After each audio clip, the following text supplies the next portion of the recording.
Yeah, you know what it is. It's Thursday night. It's Dan Lewis. I nearly forgot my name there. It is on the Bywire. Do you know what? It's the vibe is I just say on the Bywire all the time. I forget my name. Just call me on the Bywire. I'm Mr. Bywire. Oh wait, no. I think Michael's on the Mr. Bywire. I'll be Mr. on the Bywire. Anyway, I'm Dan. What's good, people? I hope you've been enjoying that sunshine. I don't know if any of you saw that partial lunar solar eclipse. I get confused. I saw the total eclipse once. That was amazing. That was like, whoa. And then there's been loads of like partial ones. And it's like, oh, yeah, that's cool. But I can't wait for the next total eclipse, man. That'll be a vibe. Anyway, there has been so much going on today. Obviously, Bywire has been on the money, on the news, right there with the exclusives. We've got a big story coming for you guys. But first of all, obviously, I'm going to tell you what to do. Hit the like button, hit the subscribe button, hit the follow button, hit the everything, hit all the buttons, and make sure you check out Bywire.news. Check out the latest in independent media. Independent media is there to make sure you know what the big dogs don't want you to know. You know what I'm saying? You know what I'm saying? Come on. Anyway, listen, people, I'm about to get into our first big story, but before I can do that, I need you to remember and just save it to your bookmarks. When you go on Bywire.news, hit the little menu button and then go to donate. And if you're able to, throw some money our way, fam. We will keep bringing you them exclusives. Now, we've had something special come in today. I'm just going to let it roll. Look at this video we managed to pull out. Okay, can I have a level? 1, 2. 1, 2. Is that any good? No, I said chai latte. So, is it true that only 2% of vaccines have gone to the poorest nations? Yes, it's a terrible shame, really. There aren't enough doses to go around. Rich countries, wealthy countries like our own will be vaccinated mostly by November, but some of the poorer countries might take up to 57 years. So, what do you think about now lifting the patents on COVID-19 vaccines? It's an absolutely terrible idea. Is it? Well, yes. The patent's like our special recipe. It's ours. We own it. Yeah, but it was taxpayers' money that paid for the vaccine development, so really we own it. That's neither here nor there. Big Pharma's monopoly means you are set to make around $30 billion in revenue this year alone. That's enough to vaccinate Africa? No. Poorer countries, unfortunately, can't actually afford the vaccine. It pains me to say. But despite that, we've actually had a very good year. But this risks our vaccines here becoming ineffective, no? Don't worry about that. We'll have a booster to deal with the mutations. It's a growth market. Surely it would be better to vaccinate the world and get rid of this disease altogether. Where's the money in that? President Biden said you should hand over the recipe and let manufacturers in developing countries produce their own vaccines. Yeah, but he's so old. It's ever so complicated to make these vaccines. Make them important. It's better to make them in proper countries like ours. 60% of the world's vaccines are already made in India. Well, yeah. It created 9 new billionaires, including you, in fact. You are now worth $2 billion yourself. Yeah, who's counting? Are you filming this? No. I'm sorry. No, you're going to be hearing from our lawyers. No, come on. I mean, surely you can see what you're doing is wrong.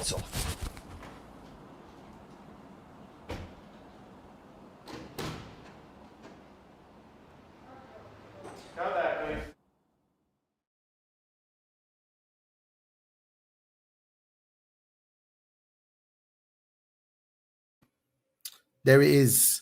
Another hot day, another hot story. Now, as told in our story there on Bywire's website, a big pharma CEO has been caught on camera saying that he doesn't want to sell vaccines to poorer countries because there's no profit in it. That's simply the way he sees it. Now, before I get angry, please check out the link that I'll be posting in the comments very shortly, which takes you to the people's vaccine. Now, they're gathering signatures to demand governments and pharmaceutical companies sell the vaccines at affordable prices. Now, personally, I think it should be free. Like, we put our money into it, but why it isn't being treated as the biggest crime of the century, I just don't know. These people have in their hands the vaccine that was paid for by taxpayers, us, donations from individuals, organizations, governments, and more.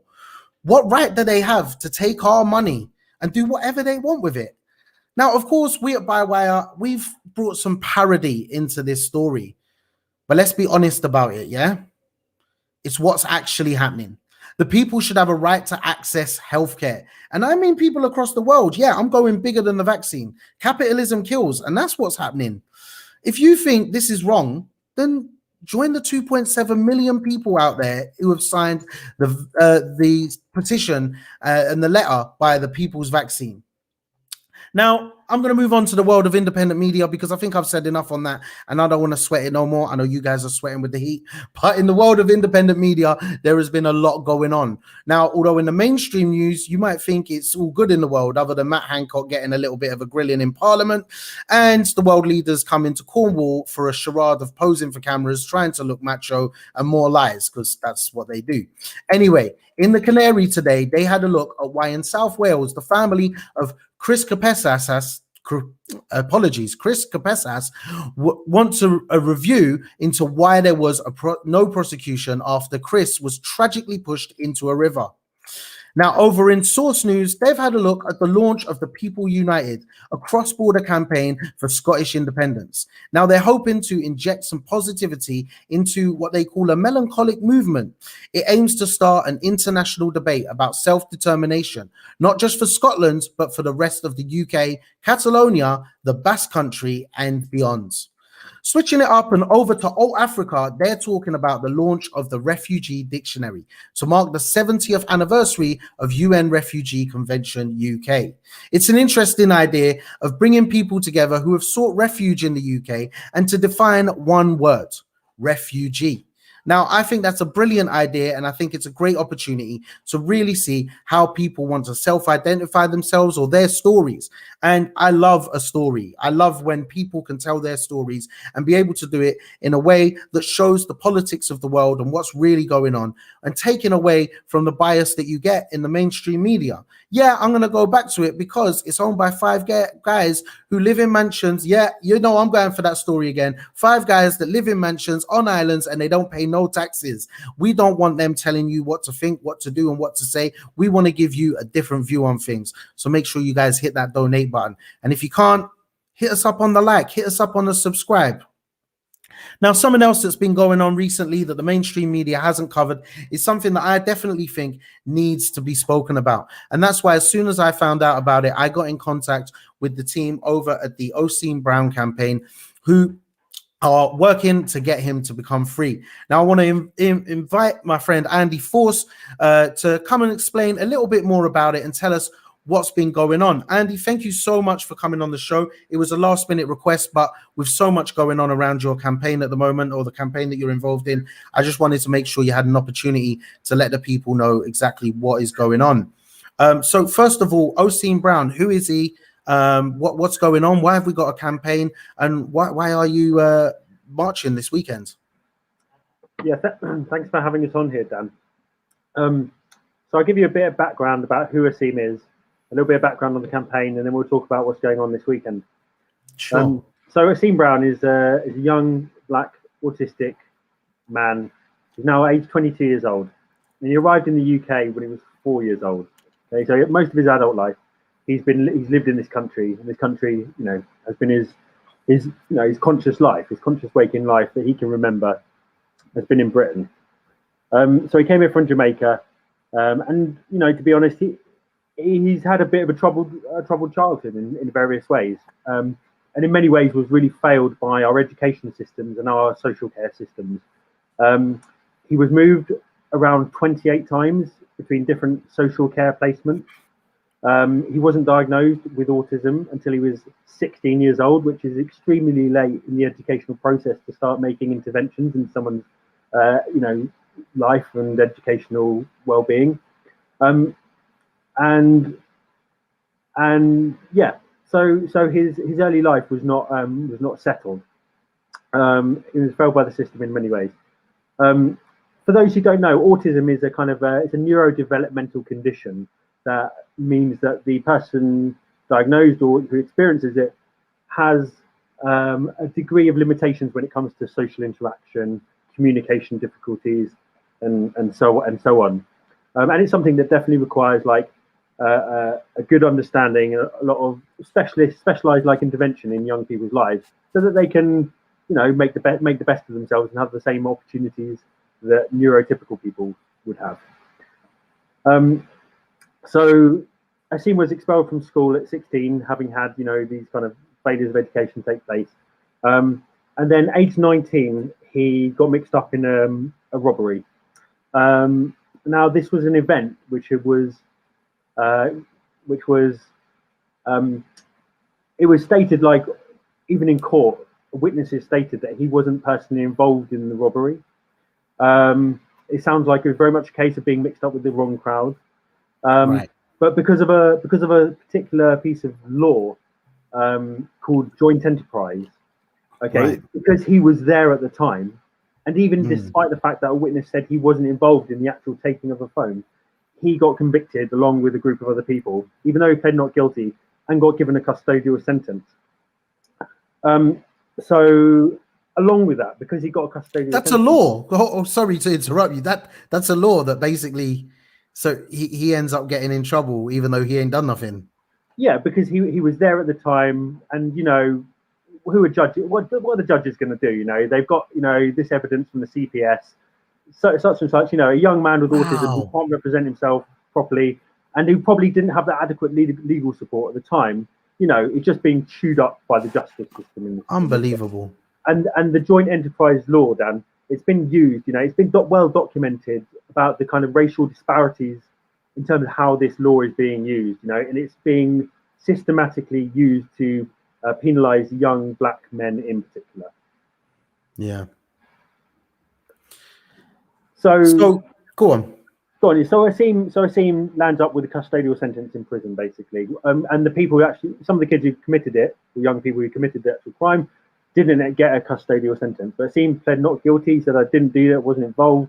He got sent to prison. It's an incredibly I'm not down with people taking phones or whatever, but even for those, it doesn't seem like a reasonable or proportionate sentence in any case. Yeah, yeah. To my I get what you mean. mind, but again, the justice system is not a place of equity, is it? But okay, so he ended up in prison. Okay, now, like a lot of young people with learning disabilities, he ends up in prison too. The prisons are full of young people with learning difficulties. There's been studies done. The rates of autism and dyslexia in prisons are extremely high. So basically, what we have in this country is a system where we're just failing young people with learning difficulties and autism at an early age, and then chucking them in prison when society can't be bothered to help them anymore. So during prison, he had a lot of mental health difficulties. There was self-harming behaviour going on, and he's a heart condition which was exacerbated by the stress of the prison experience. Autism is something which needs people who experience autism need like regularity, consistency of care and intervention, and their family and support networks around them. And the prison environment, is completely the antithesis of that. And this has exacerbated his health conditions as well. So late last year, Asim was released from prison after legal protests and the campaign work that we've been doing as well. So this kind of brings us into the present and where we are right now. So because Asim was not a British citizen, okay, he gets a double punishment for being convicted of a crime. So he gets sent to prison, but he also gets, because he wasn't born in this country, and even though he's lived here since he was 4, he's been given a deportation order, basically. So he's been awaiting people to arrive in the middle of the night or whenever, to put him in the back of a van and send him to a country he's never been since he was 4 years old. Because if you have a custodial sentence in this country of over 5 years and you're not a national citizen, you get turfed out, basically. And Preet Patel is pretty keen on implementing that barbaric policy. So that's where we're up to. Osime Brown still has a deportation order against his name. He's extremely vulnerable. And our campaign has been trying to fight to overturn this deportation order as well as his conviction, but the deportation order is the priority really from where we are right now. So what this campaign has involved up until now, I mean, it's been a coalition of various groups. So I also represent an organisation called Neurodivergent Labour. We're an organisation that fights for the rights of neurodivergent people, autistic, dyslexic, dyspraxic people, fight for the rights through the Labour Party and the Labour movement. So this coalition of organisations, one of them is Neurodivergent Labour. We've had other ones like the Labour Campaign for Free Movement. We've had other ones from the neurodivergent community, and it's basically been a kind of a coalition of Labour movement organisations, neurodiversity and autism organisations, and as well as bringing this whole matter of Black lives and so on into the question. So it's a really a very sharply intersectional kind of question that this case has raised. So the campaign so far, we've had a petition, we've had 400,000 signatures on it. Some really high-profile kind of public figures have lent their support, like Benjamin Zephaniah, former Archbishop of Canterbury, directors of Amnesty International have lent their support to this campaign. We've had an early day motion in Parliament, which has now gathered 76 MPs calling for the deportation order to be rescinded. We've had a lot of newspaper articles and so on and so forth. But unfortunately, down to COVID, our main kind of weapon, which is called demonstrations and to get on the streets, has been really limited over the last year or so. So what we've been able to do now, coming out of lockdown, and with the Seams case going back to tribunal for a final decision next Tuesday, what we've now done is called a demonstration for this weekend, and we're calling for people to get down to London, into the centre of London, to gather outside the Home Office at 12 p.m. on Saturday afternoon, and then we're going to march to Parliament Square, where we'll be joined by a whole host of fantastic speakers from across the Labour movement and across the neurodiversity movement. Just to give you a few top names there, that we've got Owen Jones speaking for us. John McDonnell has agreed to speak. Claudia Webb has just confirmed this evening. Mel Mullings of the RMT Black Solidarity campaign. Joe Martin, who's a Seams mum, will be speaking, and a load of others. Okay, so this is our chance to make our voices heard. We believe, honestly, that if we can hit the headlines with the mass of people in the centre of London this weekend, that this will put the people who are making this decision about Seams' future, under the amount of pressure that they should be under. Okay, because this is a disgrace. It's a failing of welfare of systems from the beginning of a Seams life, and we're not going to put up with young autistic Black people being subject to this kind of discrimination. So I urge everyone, your viewers, to come down into London this weekend. Andy, thank you so much for coming on the show. I really appreciate you explaining all of that, giving a little bit more detail. Sometimes you see stuff on social media, you don't get the full story, you don't know everything that's going on, and it's just a perfect opportunity for you to come on tonight. Obviously, I know I sound like it, but I'm not in London. If I was in London, I would be down there. But you have my full solidarity. If there's anything you guys need sharing on social media, I will share it for you. You've got my number. You have the full support of on the Bywire. I hope that maybe in a couple of weeks' time or maybe sooner, we can invite Osime onto the show, and he can talk about his experience, and we can expose the government for what they are and the services that are meant to be out there to protect us. We can expose them and actually start to bring about some change. So thank you very much, Andy. I really appreciate you coming on the show tonight. Thank you, Dan. All the best for this weekend. If I can make one last shout out, actually, I should say a couple of things. People want to share the event on social media, tell their friends about it, to get down to London midday this weekend. That would be amazing as well. There's also a protest being organised in Glasgow as well. So if any of your viewers are in Glasgow, at 2 p.m. At George Square in the centre of Glasgow, there's going to be a gathering there as well. So we've got across borders as well happening. So it's a really inspirational movement that's taken up this campaign, and I just want to express my appreciation on behalf of the campaign for everybody who's signed petitions, who's turned up to protest, and has talked about and helped us get this injustice heard about. How many have signed the petition? 400. It's just gone over 400,000 recently. So we've shared the petition in the comments of the stream on YouTube and Facebook. So there's a Linktree link there for everything to do with free Osime Brown. It's all there. So Andy, all the best. I hope it all goes well on Saturday, and I look forward to hearing from you afterwards. I'll speak to you soon. Thank you for having me on, Dan. Speak to you soon. Bye-bye.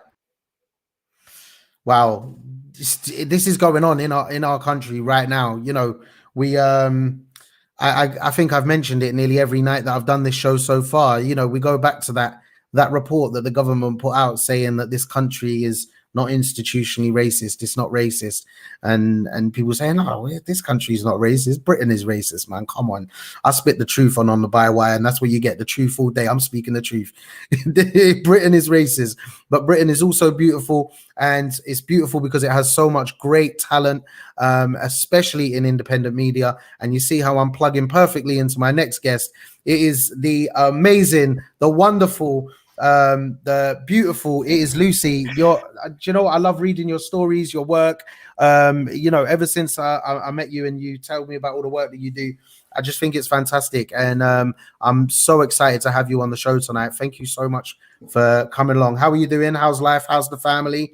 How's Chelms? Is it Chelmsford, Essex? No, Colchester now. Colchester. There we go. How's Essex doing anyway? It's all right, yeah. It's Essexy. We love it. I've only been in Colchester now for about 2 months, so I'm just getting used to it. But it's nice. Brilliant. Well, thank you so much for coming on the show. We've got a few stories that you've picked out from our independent media partners. That's the point where I again plug. Make sure you check out bywire.news, subscribe, give us your email, give us your money. Check out our independent media partners. Lucy is an editor for Unity News UK, who are one of our partners, and also contributes to the Morning Star on the odd occasion. So if you are a subscriber of the Morning Star, you'll recognize Lucy from there, I'm sure, because it's one of the best pieces in there whenever she writes. But first up on the list today is the Bristol Cable. So over to the other side of the country. The first story you chose is how vaccine hesitancy is being tackled in Bristol's diverse communities. So this is interesting because there's a lot of different types of, some people, they might not want to get the vaccine straight away, not because they're against the vaccine, not because they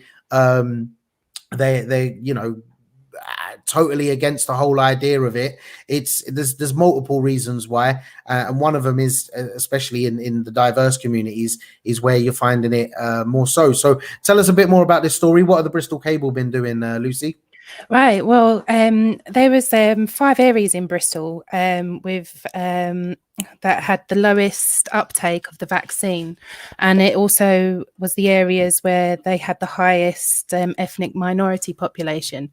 So they're basically trying to give more information going into the communities, to give more information, to let people know that they don't need to worry. They have people who are big community heroes, I suppose, and they're having the vaccine and then sharing their experiences with these communities to try and give people the confidence and the information to make the right choice and have this vaccine. So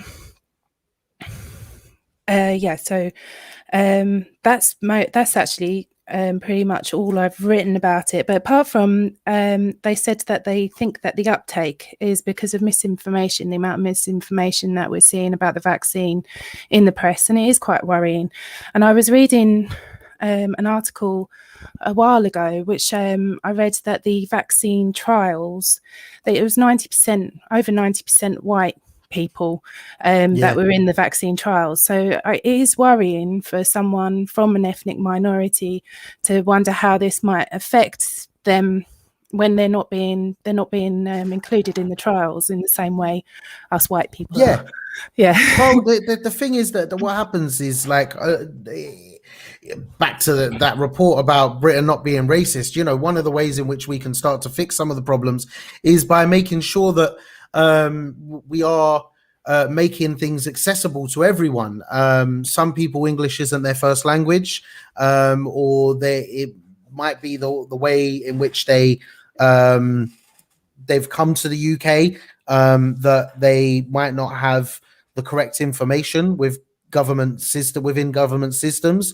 Let's not get into talking about government data, but yeah, like and they don't get information given to them, and you know, just the letters that get sent out in the post, it's all in English if you don't read English. So there's many reasons, and I think you've obviously picked up on a few of them. And you do see, when you look at the article on the Bristol Cable, you see they've got some pretty good like graphics with maps showing the vaccination uptake of adults in different ages, and then the different ethnic minorities, where they are, and on the census, the 2011 census, and you see the disparity between the people who have had the vaccination and the people who haven't, geographically, like literally where they are on the map.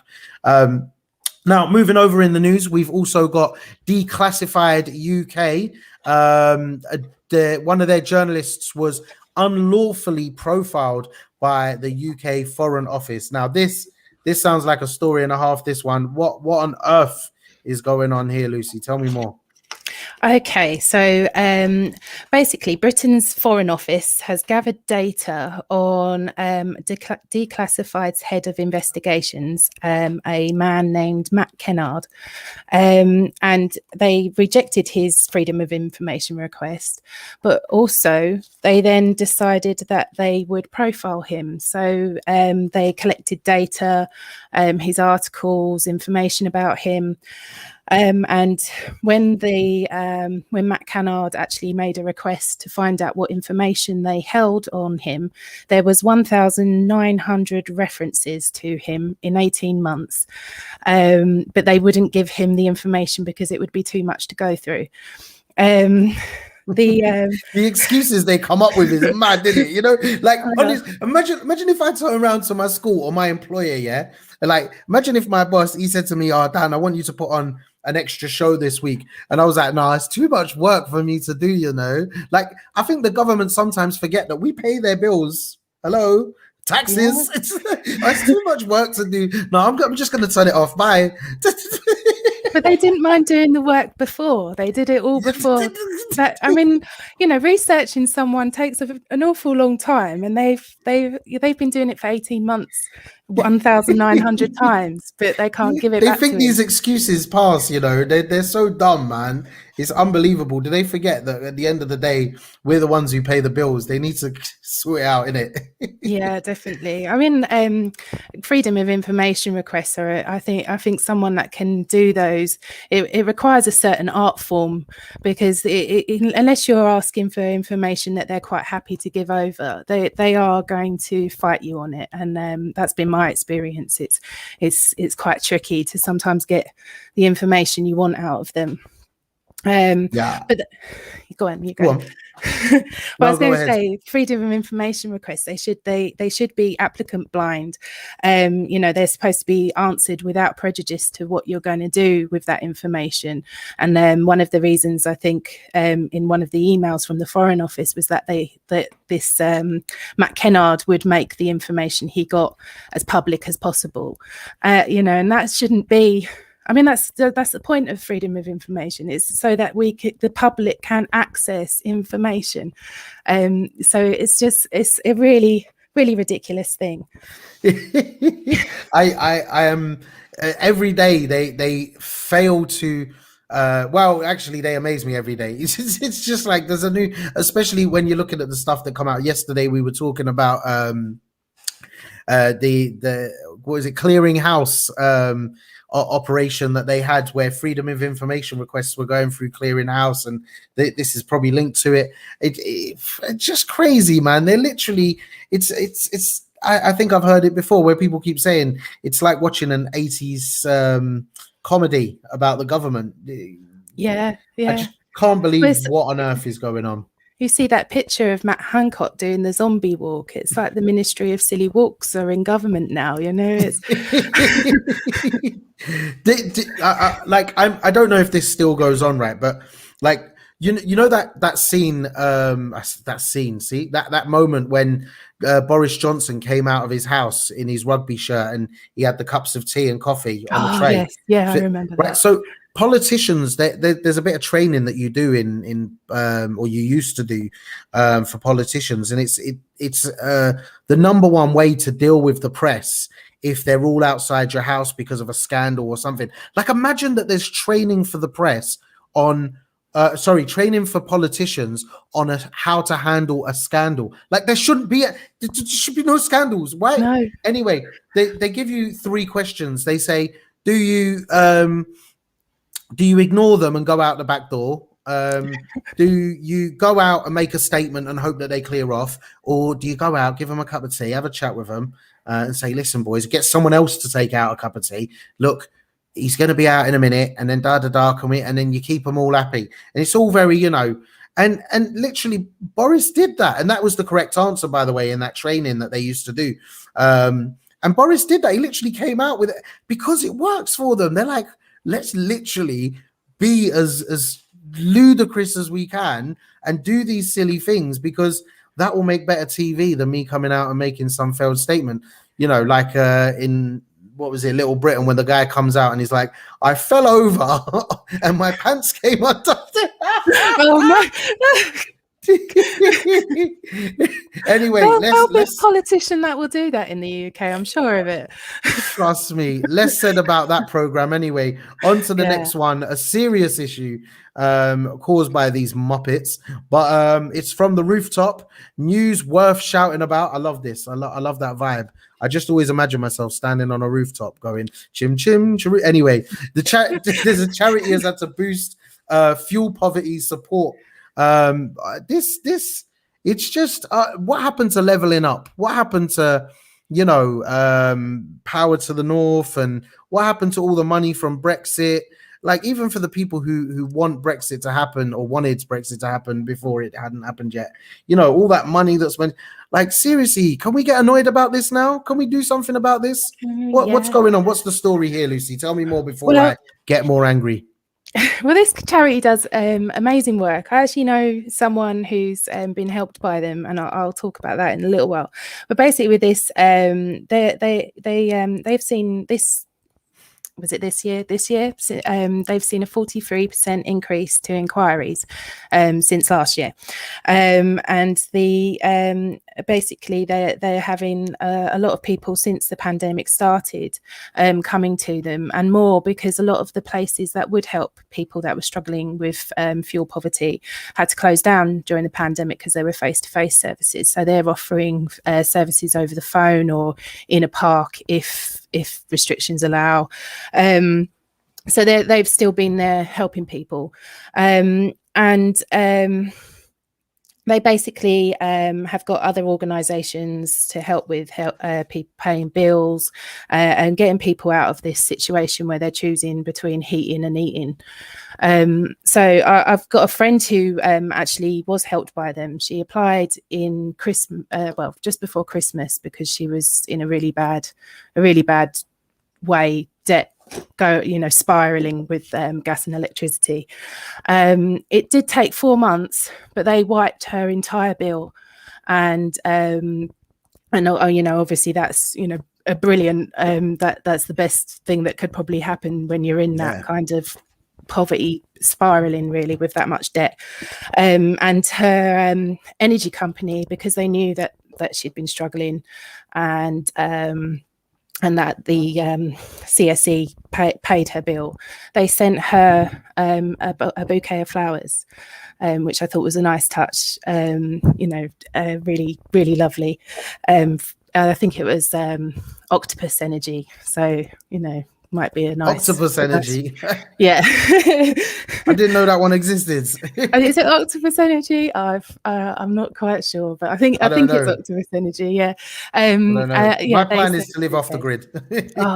We should be. I mean, don't get me started, because I read the articles like this, and I think it's so wonderful when there are people coming together in the community and they're helping, and they're doing wonderful things. but they shouldn't need to be doing it. And I mean, this gas and electricity, they're an essential service. We can't live without it. It shouldn't be a commodity that people make profit off of. It should be something that we pay at cost. It shouldn't be this way. We need a new normal, and we need things to be different. It should be publicly owned, and everyone should be able to afford to heat and eat. I couldn't have said it better myself, honestly, Lucy. Yeah, look, you're spot on. I totally agree with you. Took the words out of my mouth. It is a sad state of affairs when it is like this. It's interesting hearing you saying about the flowers to your friend who had that situation. I used to work in a financial organization. I don't know if I want to out them for this. Like, this is a minor thing, but there used to be a system where you could give gifts like that, send gifts to people if we had gotten things wrong. Well, I say we, if the bank had gotten things wrong, because it was never us. It was someone down in London making a decision about something they didn't know about. But you could give out gifts, flowers, chocolates, bottles, and then what had happened after that system started running for a while, people started getting in trouble because they were deciding whether these things were worth the gifts or not. And they felt that people were giving out too many gifts. I was like, damn it, you're a financial organization with a lot of money. I think you can give your customers a little bottle of champagne and some flowers here and there. Stop acting like you're tight, man. I'm quite happy if any organisations I custom with want to send me champagne or wine. If I still work for the bank, I'd send you some champagne. I'm surprised you work for a bank. Yeah, I know that the financial crash was all me. It wasn't the Labour Party, it was me. Have you seen me trying to do my numbers at the end of the month? Anyway, another type of numbers I am definitely bad with is timing. So Lucy, I have got to wrap up the show. Thank you so much for coming on tonight. I really appreciate it. And I cannot wait to see you again. It's probably going to be the world transforms at the end of the year, but I'm sure you'll be back on the show before then. Thank you very much, Lucy. Thank you. There you go. There's our roundup of today's independent media. I have had such a vibe. Obviously, been very informed listening to our friend Andy. If you can get down there in London this weekend, get to the free Osime Brown rally. Get on the march. If you can't march, turn up at one of the meeting points. All of the details are in the comments. I'm going to put it on the screen one more time. Free Osime Brown on Facebook, Justice for Osime Brown on Instagram, and Free Osime Brown on Twitter. Now, listen, guys, we've spoken a little bit about justice tonight, and I remember one night I was pretty waved and I was in a taxi and we went past this building. We were in London, and I said to my friends, it was all lit up, it looked like something out of Harry Potter or something. I said to them, what's that? And they said to me, it's the courts of justice. And I just started laughing, and I always think back on that moment. I laughed for ages, and they were like, why are you laughing, Dan? And I was like, where is the justice, man? Honestly, like, we have these massive buildings out there, like, with all these people that are paid loads and loads of money. Do you know how much it costs to go to court? Do you know how much it costs? And people are out there, and there is seriously not the right kind of justice. So I thank every single journalist out there, every single person working in independent media, investigative journalists, all of the organizations we work with. I thank you lot for doing the work you do, so that we have something to talk about on this show, but most importantly, so that you guys are bringing about justice. This week we've seen a lot of big things going on. Obviously, Osime Brown, we spoke about there, and earlier on in the week, we were talking about what was going on with the clearinghouse in the government, and we've spoken about how many times the government have been caught out lying this week, and it's been found out in court that they've been lying, lies upon lies upon lies, from all these rich people, these politicians, all these people constantly lying to us. Independent media is giving you the truth. We are investigating, we are telling the stories, and we're putting it out there so that you guys can know what's really going on.